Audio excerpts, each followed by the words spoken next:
Hi everyone, Tom Kreager with the Tennessean. Welcome to the Bootleg, episode 3 of our weekly high school football show where we talk high school football, talk to coaches, and bring in some of our writers talking about this week's game. This week, our special guest is Brian Rector, Father Ryan football coach. We'll be joining with him and talking about the big game with Pope John Paul II, where they'll be playing for the Bishop's Cup this week in week 3, which will be our Tennessean game of the week. Joined now by Brian Rector. Joined today on the Bootleg, Brian Rector, Father Ryan football coach. Big game Friday night at Pope John Paul II, the Bishop's Cup. Big rivalry game there. Coach, welcome to the show. And 2-0, everything's going great at Father Ryan right now. Well, thanks for having me. I appreciate it. 2-0 is correct. I don't know about everything great. We've got to play a whole lot better and get way better if we have any chance this Friday and then previous or subsequent Fridays on our schedule. But appreciate it. The kids are working hard. We just got to get a lot of things cleaned up. Coach, your schedule is, every year it's a tough one. Let's be honest. It's all those D2 AAA teams have really tough schedules, and to be where you're at, first, the huge game. I believe this is a region game this year, right? It is, yes, sir. So, the Bishop's Cup, the rivalry game, there's been so many classic games where this game's almost every year it seems to go down to a late score. I mean, there's been last-second scores. I mean, this is always one of those games that's a fan favorite of just because it's such a competitive game. It is, and they've just done a better job of making plays. I mean, we've come up, snake eyes on all the regular season outings the last 4 or 5 years. And, we did have a playoff win in, I think, 18 or 17 sometime in there when we went up there in the second round. But other than that, excuse me, they've just made the plays. I mean, they've done a great job of making plays in the last, 2, 3, sometimes 10 seconds of the game to be able to win. And, we've got to be able to play for 4 quarters. A lot of times in games like this, especially in our history, it has come down to the last couple of minutes, and that's kind of been the focus. But, we really want to emphasize the idea of the start all the way through. So, those sorts of things, hopefully we can do a better job of this year. And if it comes down to the last play of the game, then so be it. We've got to, man up and make it. Joined today on the Bootleg by Brian Rector, Father Ryan football coach. Coach, I've noticed over the last 2 years especially, but you guys have really been building on something special here. You guys took some lumps for a few years, but it seems like even last year with the run y'all made. Have you seen? Can you just talk about how you kind of rebuilt this program and got to this pack where you're very competitive now, you're winning games? I mean, it's just, you guys it took some time, but you seem that this team seems to be really on an uptick right now. Well, thank you. I mean, I think we're headed in the right direction. A game like this Friday can be huge in, either, sort of continuing that trend or putting it on a little bit more of a slow track. But it's just a highly competitive region. When you come in and the resources that are available, the skill level that is involved, the incredible coaching that goes around, it's very difficult. There's no question about that. We've compared it to make the analogy of the SEC of Tennessee high school football. I think everybody in our division believes that. And the big difference for us, I think, is numbers. I mean, when we first arrived, there were 59, and this is 9 through 12. I don't know what it is, 10 through 12, but 9 through 12, there were 59 players when we did first get here, and now we're right at 100, 101. So I think that obviously makes a difference. When you improve the numbers in that way, you're going to improve your depth. You're going to improve your overall level of play, maybe not have so many guys going both ways, and that's huge. Because at the end of the day, it doesn't matter what you're a believer in. It doesn't matter what system you run or anything like that. Players are the difference in the programs. And, that's what we've been emphasizing, or at least trying to, since we've been here. Coach, last few years we've seen DC Tapscott make play after play at quarterback. He's gone. You got a new quarterback, but I remember talking to you over the summers, like there's really not a receiver that I think all the receivers left, graduated too. I mean, This is offensively what you're being able to do. I mean, just talking about how things have come together, talk about your new quarterback and what you've been able to do on offense.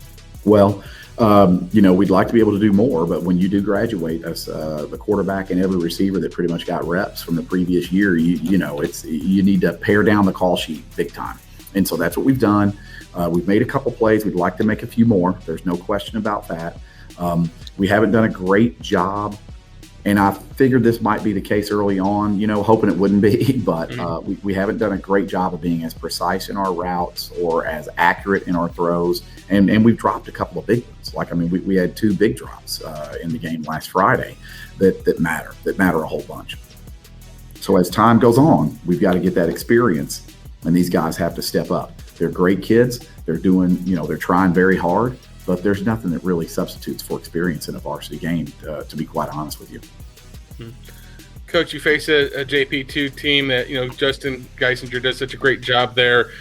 Kenny Minchie, I think it starts offensively with him. He kind of took over during the season when the other quarterback got hurt. And, he's a kid that can sit there and make plays for.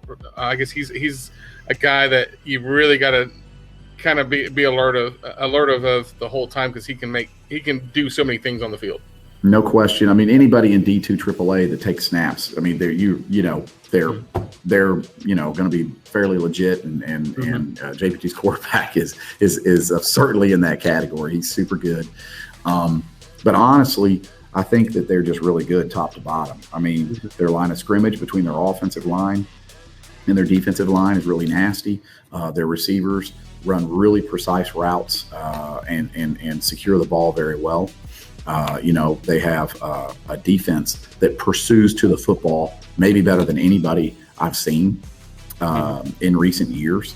And they just do a really good job of creating chaos, creating swarms of plays for their offense and defense. He's got a really good kicker this year. So they're a very good team. JP2 is likely a top team in Division II AAA this year. And, good for them. Coach Geisinger does a great job. His staff does a great job. And, we're hoping that we can be there at the end in the fourth quarter to hopefully make one of those plays we were talking about. A couple years ago, there was a change where, for years, every team in D2, I guess AA or AAA, the largest classification, made it to the playoffs. It changes mid-May where it's only the top 4. With that being said, now every region game means so much, and this is the opening weekend of region play for the most part for 99% of teams across the state. Just how important is it to get off to that quick start in region play, especially, I guess, when you're playing your biggest rival? Yeah, when you're trying to get into the top 4, getting that first one's big. There's no doubt about that. It is. We haven't emphasized that to the team too much this week because, honestly, where we are as a team, we just want to get better, play cleaner, value the ball better, secure the football, no turnovers kind of thing, okay? And so that's just the biggest thing, because if we don't do that, then region, non-region, whatever, playing a team like we're playing this week, if we don't value the ball any better, we give ourselves very little chance of winning. So our approach has been to just kind of not worry about that to the kids. Clearly, they're all aware of it. They're not stupid. But the big approach has been just us getting as good and as improve as much as a football team from last Friday to this Friday to give ourselves the best chance of to win. But the reality is, yes, region game matters a whole lot in what you want to do late in the year. A lot of new faces. We talked about that. But with the success y'all had last year, and did you feel going into this year you could really build off of that success? And, the cliche, I guess, is people kind of start believing in it because they see it's working out. Have you seen it? How much have you seen that success carry over to this year? Maybe they're a little more confident in everything. Well, that's the key is confidence. All right. Confident, not cocky. And yes, you definitely want to see that out of your locker room. Of course, that takes place on the field, but it spills over, and it should spill over into everything you do, from kids, leading the young guys on how to act in the locker room or how to act in the school building. So, yeah, in building a program, it's very important you kind of, instill that culture of doing things right, which spills over into doing things right on the field, which hopefully spills over into winning, which winning, of course, builds more confidence. And so it's been very difficult. There's no question about it. But, there's been a lot of kids, not only in this year's team, but previous year's team, who have really busted their tail to buy into that. And so, getting a win last week, getting a win this week, obviously huge in that process. But make no bones about it, for either team, this particular game does not make or break the season. I think everybody in the state wants a win this week, but I think every coach in the state's probably just trying to get better as well. All right, Coach, you won at Ravenwood. You won a state title there. When you made the move, went to Father Ryan into Division II. I guess back then it was AA. Now it's AAA. What's the biggest challenge going into that D2 world? I know we just called it, hey, that's like the SEC of high school football. You got the Brentwood Academies, the MBAs, the Ensworths, the Christian Brothers, McCauley's of the world. What's the biggest challenge as a coach going into that league? Well, I think that's a great question, and you could spend a lot of time on that. Number one, I was clueless. Okay, I was clueless on the how different things are in terms of how things operate. Okay, football is football. Okay, so blocking, tackling, all that stuff matters not. Okay, it's the idea of how you operate in the private school world, and what matters. And what matters is things I've already talked about. The players. I mean, you need good numbers. You need good numbers of solid, smart, tough kids. And the honest to goodness truth is, when you're at a public school, the idea is that obviously people they live in the area. They live in a zone around you, and, they just come to you. Okay. So you're going to have ups and you're going to have downs whenever you have that occur. I had those whenever I was coaching in Williamson County, no question about it. Okay. In the private school, it's systematic for how folks are going to get in. A lot of the schools have middle schools that are attached to them. So attracting the right people and the right bodies and families is absolutely massive. And that is by far the most difficult part of it, so that you can have numbers that you need to succeed in a just slobber knocker of a schedule, which is what we have, which is what all of us have. And so it's challenging. There's no question about that. Coach, Friday night at JP2, 7:00 kickoff. Hopefully all this weather gets through by then. We'll have great weather. If not, they got nice turf over there, and be our Tennessean game of the week. Hope to see you Friday night, and good luck to you. Awesome. Thanks a bunch for having me. Appreciate it. Thanks, Coach. Thank you. That was Brian Rector of Father Ryan Football. We joined next by Joe Spears of the Tennessean, where we go through our top 10 games of the week. We've been watching the Bootleg, presented by Farm Bureau Health Plans. Joe Spears joins us on the Bootleg. Joe, 2 weeks through, I think we're still even. I try to pick a couple games different. I think we're even in the standings, are we not? Yeah, 15-5. I tried to pick a couple different ones. We'll see how we do this week. Okay. Game of the week. Breaking it down. Father Ryan 2-0 at Pope John Paul II 2-0. It's Tuesday when we're doing this show. Right now, I'm not quite sure which one of us will be there. We're trying to work out a couple things.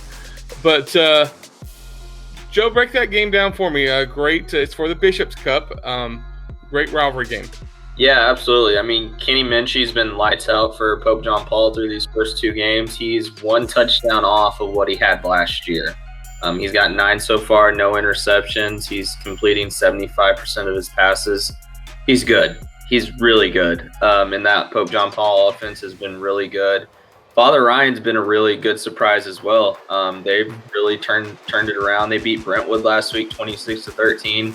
They're led more by their defense, though. They're only giving up 9.5 points, 190 yards. They held that Brentwood offense to only 14 rushing yards. So it's going to be an interesting game. They got some pieces offensively. Matthew Derrick's doing really well at quarterback for them. I think this has all the makings to be a really good game, but I think Pope John Paul wins their 6th in a row in this rivalry. They win 27-24. I think when you say 6 in a row, I think that means regular season meetings, correct? Yep. I agree with a lot of that. Kenny Minchie is really so much improved. I mean, he was really good for him last year as a sophomore when he started in that lineup there a few games into it when the other quarterback got hurt. Father Ryan, I mean, you see Matthew Derrick's taken over from DC Tapscott. He's got brand new receivers started this year. No one had caught a pass from a year, or no one had gotten any reps there from a year ago. So it's brand new from a skill set. Of course, they're both 2-0. I'm going JP2, 21-17. I think this is another chapter of great games between these two programs. Summit, 2-0 with an asterisk. They got a COVID win. At Brentwood, they're 0-2 and searching for that first win under the Clint Finch regime there.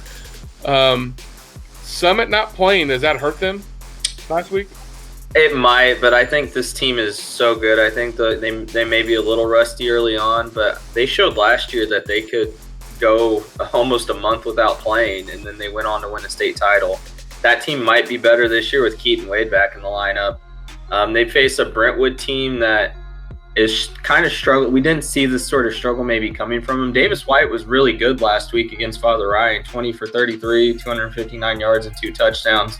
But they got outscored 20-6 in the second half. Mm-hmm. I think this could be – I think they can put up maybe some points on this Summit defense, but I think Destin Wade will be too much for that Brentwood defense that's really struggled this year. I've got Summit winning 38-24. A little bit lower scoring for me. I like Destin Wade in this. I think he's a issue with any defense on how do you tackle him. Wondering if this is a week they try to throw it a little more. I mean, 2 weeks ago against Henry County, you saw him do most everything with his legs. Probably was going to try to throw the ball a little bit last week with Spring Hill if that game hadn't been canceled. I'm picking Summit 35-14, and I think that just really puts Summit in a really good spot in 7-6A. Riverdale 2-0 hasn't yet to allow a point. They haven't given up 100 yards in their first 2 games. They face a Blackman team that's also 2-0 with an asterisk. They got a COVID win over Gallatin last week. The backyard brawl is what we called it back in the day when I was at the D&J. Break that. Tell me what you think about this one. Yeah, you mentioned that Riverdale defense. They've only given up 68 total yards this season between those first 2 games. They outscored Franklin and Rossview 72-0. Marcus Lloyd's been really good for them in the backfield. He's run for a couple touchdowns, close to 100 yards in both games, maybe just a few yards off last week. Riverdale's really good. That defense was as good as advertised, led by the Herring brothers and Alex Mitchell there in the middle. I think they're going to get a little more of a test this week by that Blackman offense that put up a lot of yards and a lot of points against Brentwood. Jack Reasoner was great in that game. He had 171 yards, 2 touchdowns. Justin Brown also good, 114 yards and 2 touchdowns. So this is always typically a good game. I know Blackman had its struggles last year. They only lost by 7 to a really good Riverdale team then. I think it's another close one. I got Riverdale winning this 24-20. Okay. I think Riverdale's defense will not give up 20 points. I could be wrong. That's with the blazing fast Blackman Blaze. Chandler Tygart had that team playing really well 2 weeks ago against Brentwood. Again, you wonder if you have a week off between. Everyone says you can improve the most between week 1 and week 2. Not playing week 2, you wonder how much that affects them. Wonder with Riverdale. I mean, they basically won't have. Last year they had the Marcus Lloyd, Brandon Kennard 1-2 punch. Brandon has left the program. He's now said he's enrolled at Pearl Cone. I'm picking Riverdale in this game. I think it's a little bit lower scoring. I'm picking Riverdale 28-10 over Blackman. Another big rivalry game.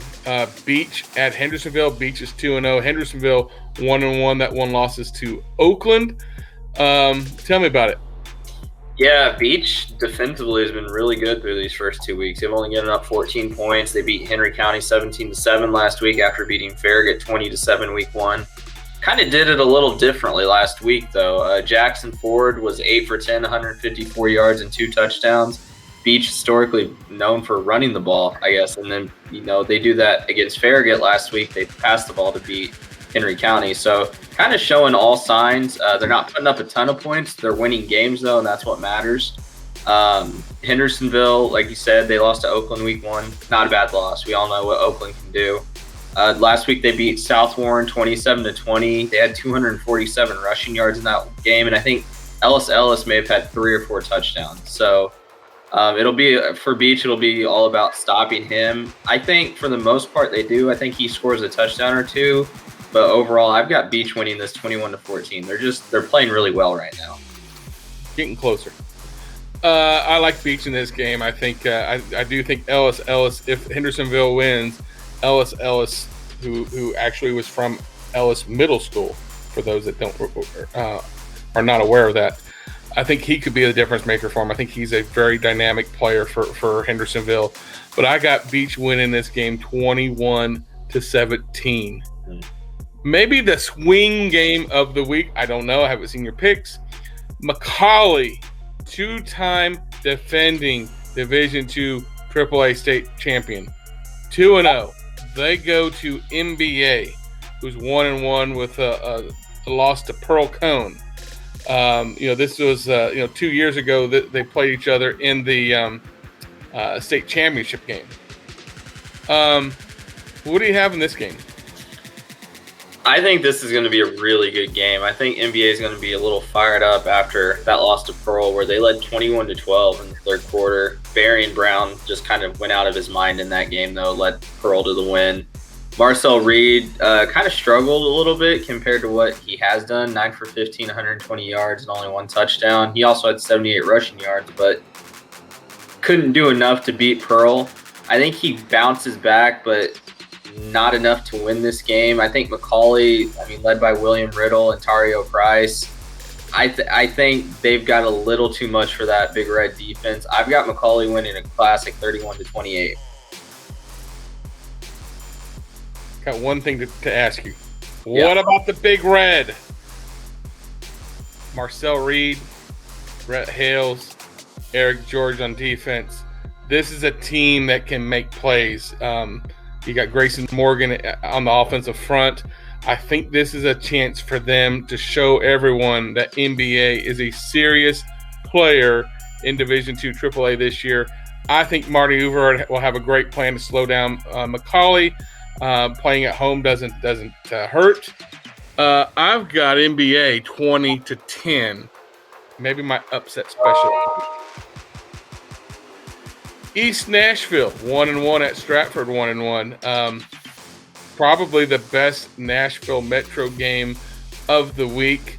2 teams that will probably could be competing for. This could be for that region's championship, to be honest with you.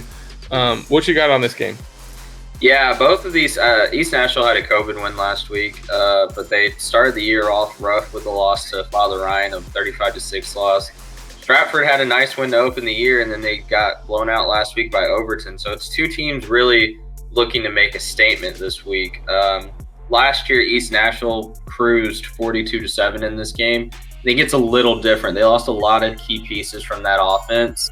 I think this is going to be a close one, but I think the addition of Cam Davis at quarterback for Stratford is just going to be enough for Stratford to pick up a win. I've got them winning 21-20. I think this will be a very close game. Jamal Stewart, second year of East Nashville, first full year with regular, chance to play 10 games. I like East Nashville to win this game 28-21. Folks, that's 2 games we're different on. A chance for me to make a move or fall back. We'll see. BGA 1-1 at CPA 2-0. Folks, don't sleep on BGA. They are much improved from a year ago. Jonas Rodriguez is doing a great job there. Sean Williams, great season so far. Tell me about this game.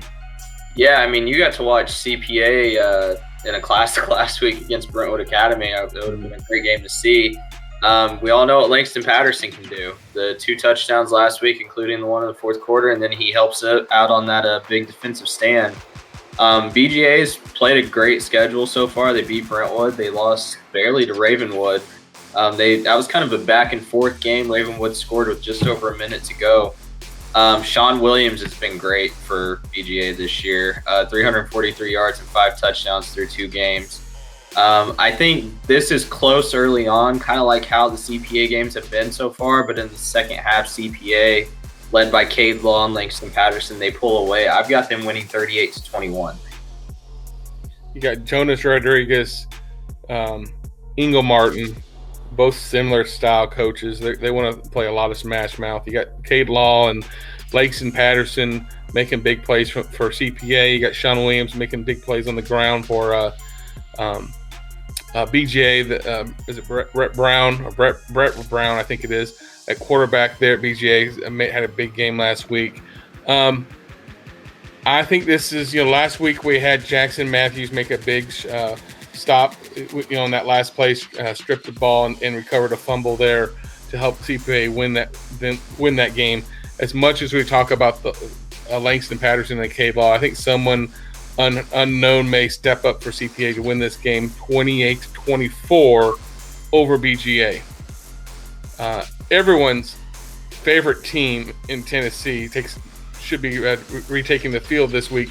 Waverly 1-0 at Sycamore 0-2. Of course, we all know what the Waverly community's been through the last couple weeks with the flood. I think everyone now is wants to see Waverly do well, except for their opponent, of course. Talk to me about this game. Yeah, Waverly, they got to play week 1 before the flooding hit the day after. Just kind of cruised to a 51-14 win over Camden.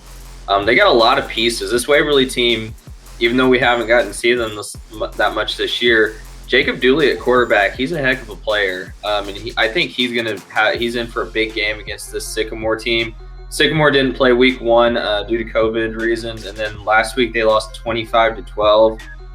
There's going to be a lot of emotion in this game. Waverly, I'm sure they're ready to get back out there and play play for their community. I've got them cruising in this one. I got them winning 42-14.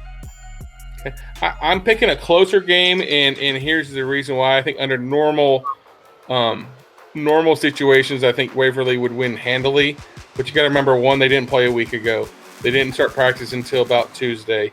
I don't know if all their kids were even practicing all week, just because of so much damage and devastation that a lot of these kids were helping clean up things. Right. They're practicing on the local baseball field 10 miles down the road. And I'm not making excuses for them because they don't want people to make excuses for them. I just think those are things they have to overcome beyond everything else. I think Waverly wins this game, but I think it might be a little bit closer just because of some of those intangibles of what I just talked about. I think Waverly wins this game 35-21 over Sycamore.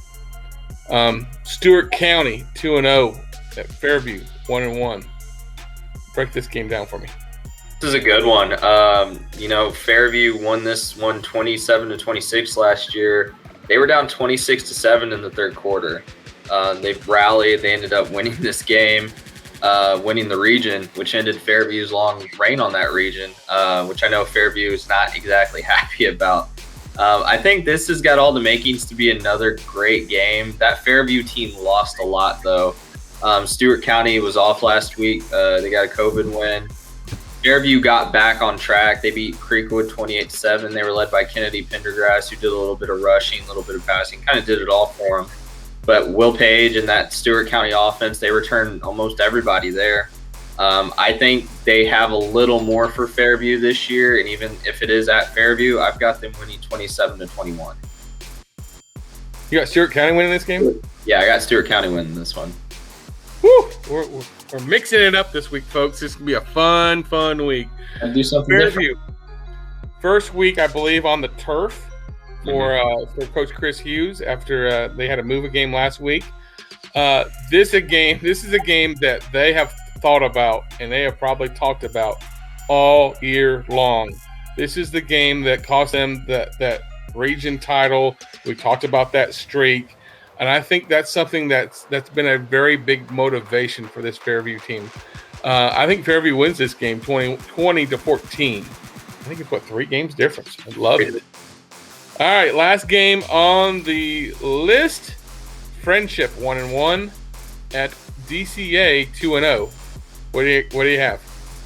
Yeah, Friendship lost that first week to Trousdale County on that last-minute touchdown. They rebounded in a big way last week, beating MJCA 44-0.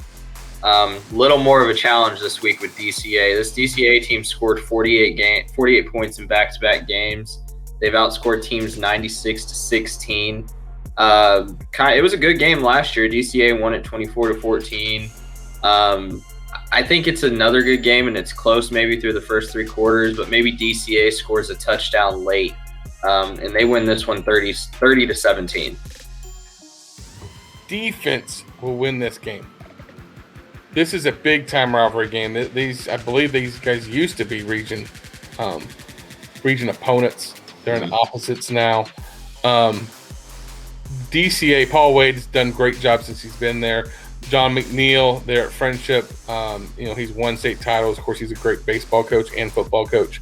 But DCA will win this game thanks to its defense, 14-7 over Friendship, in what should be an instant classic between these two rival schools. I like it. That's the 10 games. We got some different opinions this week, which is great to see. My opinions may matter more. We'll see after this week when we break it down, when we discuss who's in the lead. Right now, we're tied.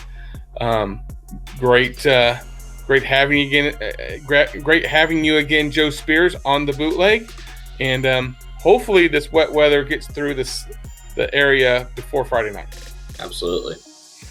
Folks, you've been watching the bootleg presented by Farm Bureau Health Plans. We want to thank Farm Bureau Health Plans for their support in this. We can't do programs like this without their support. Next week, week 4 on the agenda, but let's get through week 3 right now. Again, game of the week, Father Ryan at Pope John Paul II for the Bishop's Cup, and even more important, for Division II East Middle region win.